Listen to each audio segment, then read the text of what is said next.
Foreign Office, November the 2nd, 1917.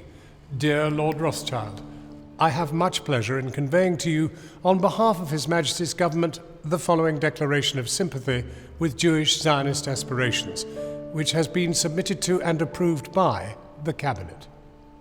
His Majesty's Government view with favour the establishment in Palestine of a national home for the Jewish people, and will use their best endeavours to facilitate the achievement of this object, it being clearly understood that nothing shall be done which may prejudice the civil and religious rights of existing non-Jewish communities in Palestine, or the rights and political status enjoyed by Jews in any other country.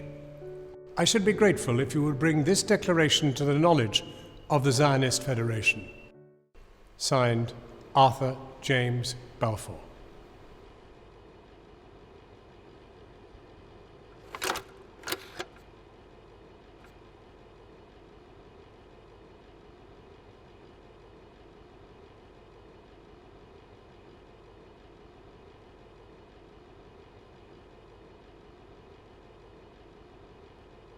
The Balfour Declaration was issued by the British Cabinet in 1917. It was a letter written by Foreign Secretary Arthur Balfour, and the real driving force was Prime Minister David Lloyd George, and it promised to support the establishment of a national home for the Jewish people in Palestine. The declaration is made in 1917, which is in the middle of the war. So clearly there are a lot of other issues going on for the British government at that point, which makes them want to think about the future of Palestine, because at that time Palestine was a war zone and the British forces were fighting against the Ottomans. Britain was looking for allies, and in the search of allies, Britain made three promises which were incompatible with one another. The first promise was to Hussein, the Sharif of Mecca, and the promise was that if he mounted an Arab revolt against the Ottoman Empire, Britain would support the establishment of an independent Arab kingdom under his rule after the war. So Britain promised Palestine to the Arabs. In 1916, there was the Sykes-Picot Agreement, a secret agreement between Britain and France to divide the Middle East into a French sphere of influence and a British sphere of influence. But they couldn't agree on Palestine, so Palestine was to be put under a separate international administration. Clearly, this secret agreement contradicted the promise of an independent Arab kingdom, but worse was to come, because in 1917, Britain issued the Balfour Declaration promising Palestine as a national home for the Jews. Their motives for doing it were complex and suspect. They were partly straight down the line colonial/imperial. They wanted a footing in the Middle East. There was also some anti-Semitism. Let's just get rid of the Jews. This will do nicely. Thank you. There was also respect for minority status. So there are at least three different reasons competing, let alone the wording of the document itself. It's a murky document when you begin, just scratch the surface, even from, as it were, the Jewish side, to see it as this, simple, wonderful thing, loving Jews or loving Zionism. It's simply not like that.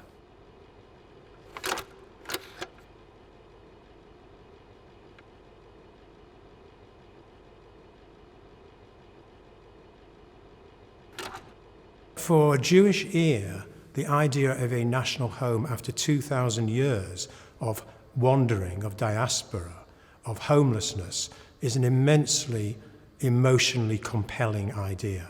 The word home would strike a chord with many Jews, and even though it appears to be the case that only a minority of Jews in Europe supported Zionism until the 1940s, which changed everything, nonetheless, the experience of homelessness was part of the Jewish memory as well as Jewish historical experience. The experience of being expelled from one place or another over hundreds of years generated a sense, I think, of insecurity, a sense of homelessness.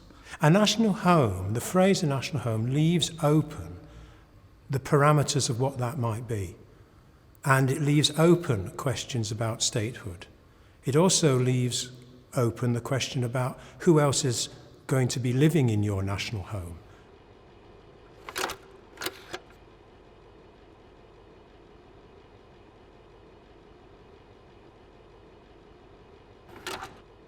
The Balfour Declaration was an ingenious act of telling different things to different people with the same small number of words. And the British Empire was often very good at that. He didn't think about the consequences of the incompatible promises that it made.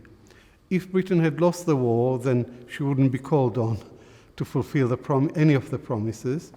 And if Britain won the war, then as Richard Nixon used to say, when we get to this bridge, we will double-cross it.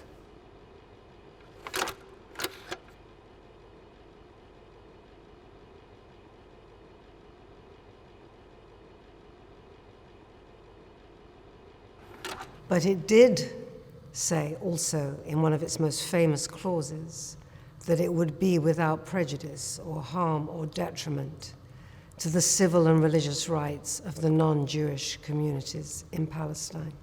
The first thing to notice is there's no mention of the word political in that triad. It is the civil and religious rights of the non-Jewish population of communities in Palestine. There is a distinction between the political status granted to Jews as peoples who have rights to self-determination and the merely civil and religious rights granted to non-Jews as people who might be under the benevolent protection of empire but don't yet deserve full independence, full peoplehood, full human dignity. That's very much the rhetoric of empire at the time. At the same time as the Declaration promises individual human rights to all the people living there, to a certain extent, it also grants collective human rights, that is this idea of the national home, to one group at the expense of another. And in human rights, in addition to individual human rights, there is also a right to collective self-determination as part of a national group or identity or any other type of collective. And those were the rights that were denied the Palestinians at the moment in which the Balfour Declaration was made. The fact that they're not even named, the fact that, okay, we don't expect them to have been called Palestinians at the time necessarily, but at least for heaven's sake to call them Arabs. But no, I mean, you know, they're not even given the grace of being called who they are. This set in motion the ultimate demonization and denigration of a whole other people. So already it was restricted, and it ignored the political rights of the majority of people in Palestine. And that's what even the British government ended up acknowledging. It gave national self-determination to a minority and not to the majority.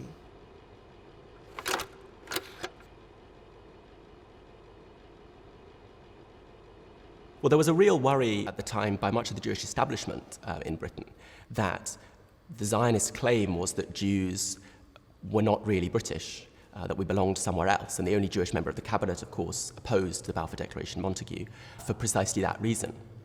So the final words of the Balfour Declaration, that the political rights of Jews elsewhere won't be compromised, is an attempt to assuage that concern. It's an attempt to say, don't worry, Jews, you still belong in Europe, even though we're telling you you belong elsewhere. But that's always been a tension in Zionism. There was always a lot of Jewish criticism of the concept. Some of it was to do with people who wanted to assimilate and not be seen as Jews in their home nations in Britain. We don't want a state in Palestine because it will undermine our status as British Jews.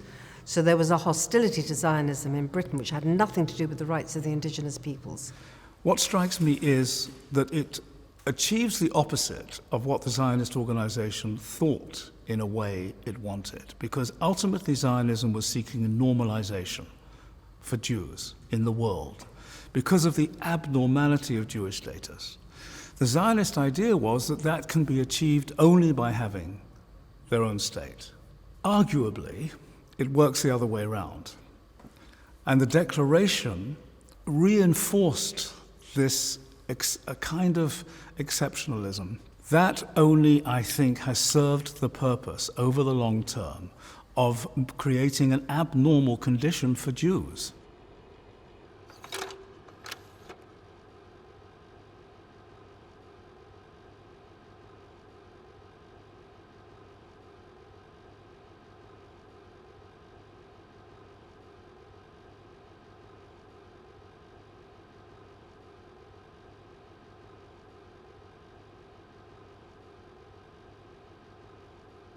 In 1947, the United Nations voted for partitioning mandatory Palestine into two states, one Jewish, one Arab.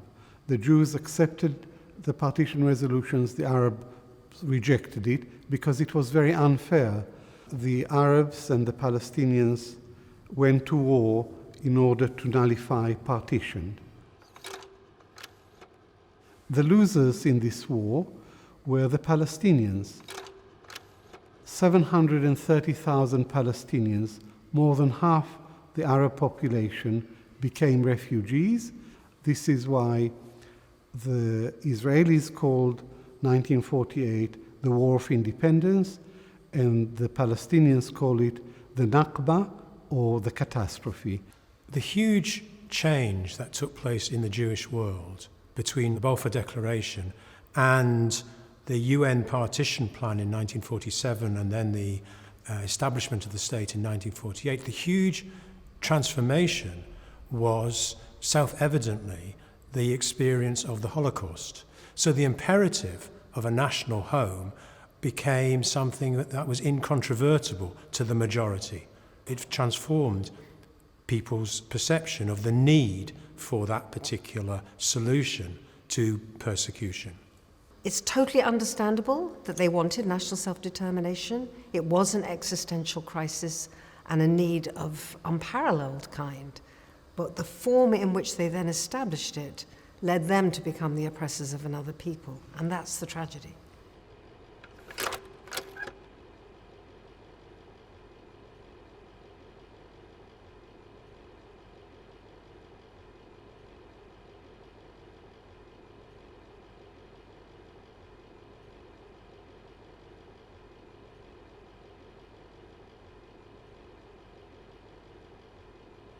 The Israeli victory in the June 1967 war reopened the question of the territorial aims of Zionism. As a result of the victory in that war, Israel became a colonial empire.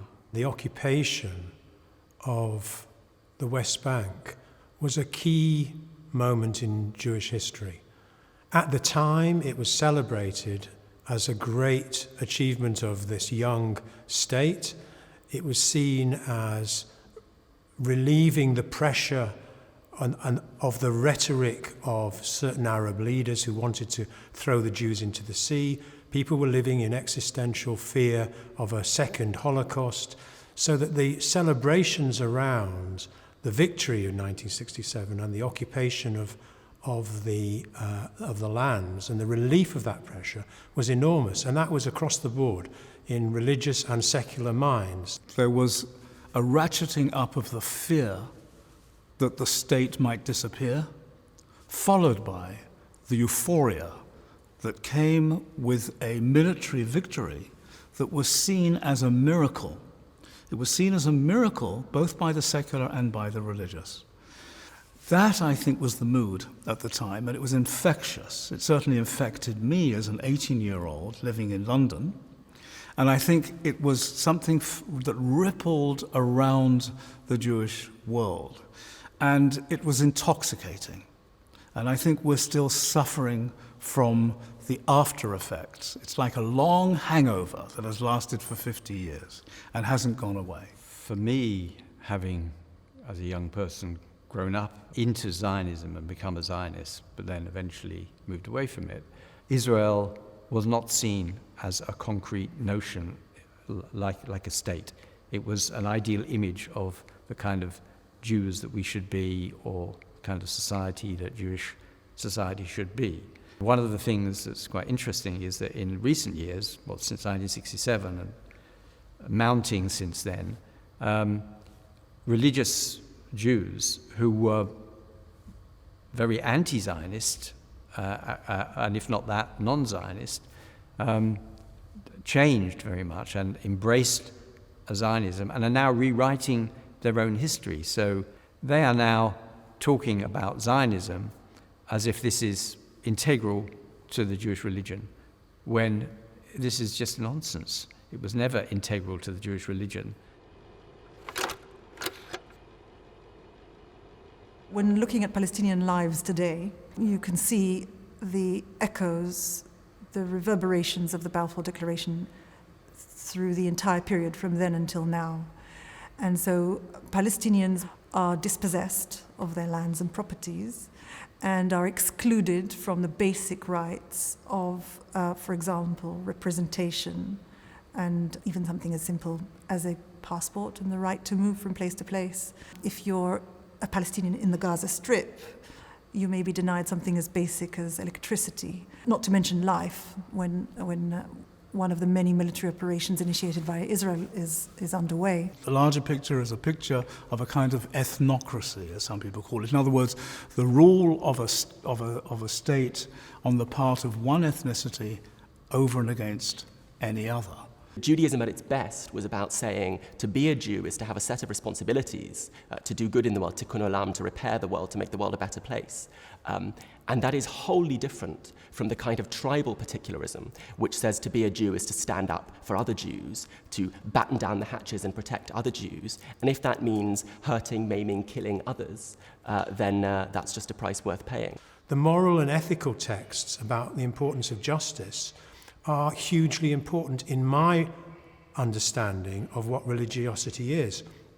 Those texts do not seem to figure as highly in the mindset of people for whom possession of the land is part of their religious identity. I don't share that perspective. In other words, I see a hierarchy of values in which justice is at the pinnacle of the hierarchy of values, and nationalism and possession of land is fairly low down.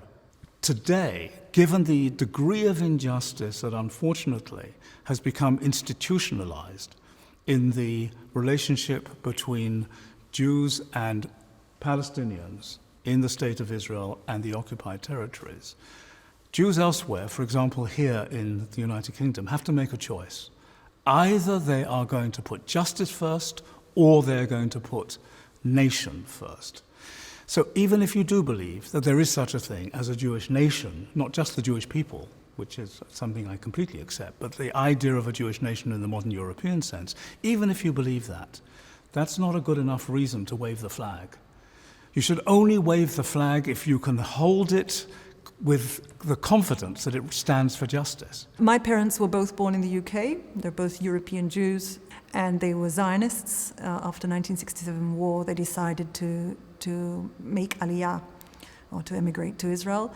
And I was born there a year after they arrived. And so I grew up religiously observant in a nationalist setting, nationalist school.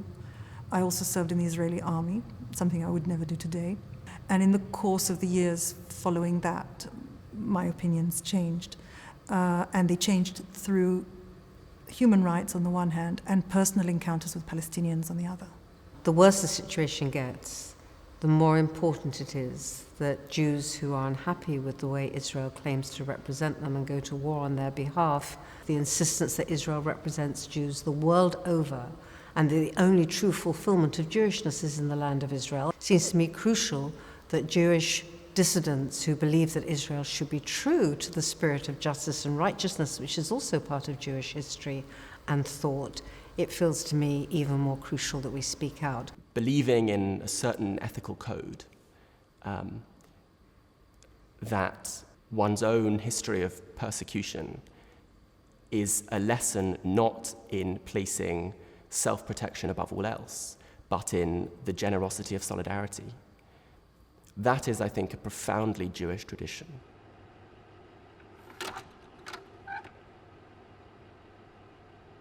Coming up to the 100th anniversary of the Balfour Declaration, it's really important that people realize that there is a passionate debate inside the Jewish world around Israel.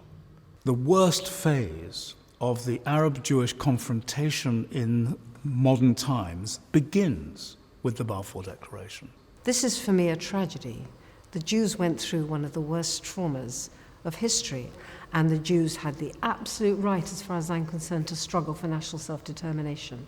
But the tragedy is that it has led to a historic injustice against another group of people, and that shows no signs of being resolved. Today, Britain should do a reckoning about its failure to protect Palestinian rights, and Britain should come to terms with the fact that it enabled a Zionist minority to begin the systematic takeover of the entire country. I have nothing to celebrate. We need a future in which doesn't seek to cater primarily or exclusively for anyone's needs or interests. We need a future that caters for everyone. And that's not in the Balfour Declaration. So when the Balfour Declaration is celebrated, what is being celebrated is a document that points in the wrong direction for any kind of viable future for all the people who are living in Palestine and Israel. I do think that it's been extreme for a very long time, and I do think that this will not be unlocked until there is a forceful recognition by the international community that Israeli Jews are equal to Palestinians, that Palestinians have rights. And when that understanding and recognition is brought to bear, and Israelis are taught that in their schools, when they're not taught the Balfour Declaration in a triumphalist way, but in a critical way, perhaps that's the time when they grow up to be responsible human beings that look around them and see other human beings. This is a blot on Judaism and on Jewish history and on Jewish ethics. What came out of Balfour is something which I think we Jews should be ashamed of, and we should be able to do something about it to put things right in terms of giving the Palestinians the rights that they deserve and they should have. There is a sea change happening right now in Jewish communities, and it's a rift that runs right along generational lines. The Jewish values that we're taught here at home of solidarity, of empathy, of standing with the marginalized, of treating our own experience of persecution as a demand that we should oppose the persecution of others. Many of us feel that that experience has a big gaping exception to it, and it's the Palestine exception. My view that the Balfour Declaration is part of a long history, a long litany of imperial crimes, is not the majority view in the British Jewish community. I'm confident of that. But I think if you ask young Jews, things are changing.